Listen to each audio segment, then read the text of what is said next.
Окупанти розшукують двох дітей Набіра Рахімова, вбитого силовиками 11 травня. Минулої ночі до Завітного Совєтського району, де вони мешкали, навідалися представники соціальних служб, але вдома дітей не знайшли. Кажуть, підлітків 12 та 15 років можуть передати в опіку родичам. Якщо їх не знайдуть, то дітей передадуть до реабілітаційного центру та спеціальної установи.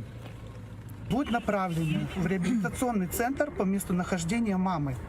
Это, например, если она будет находиться в Краснодарском крае, это пример, я вам там привожу пример, то дети будут переведены в реабилитационный центр Краснодарского края.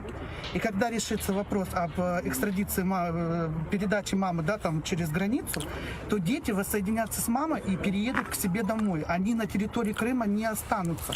Діти залишилися без батьківської опіки після нещодавньої облави в Завітному та Сімферополі. Їх батька Набіра Рахімова застрелили ФСБівці, бо той буцімто чинив опір силовикам. Затриману мати Сохібу Бурханову рішенням окупаційного совєтського райсуду депортують до Узбекистану.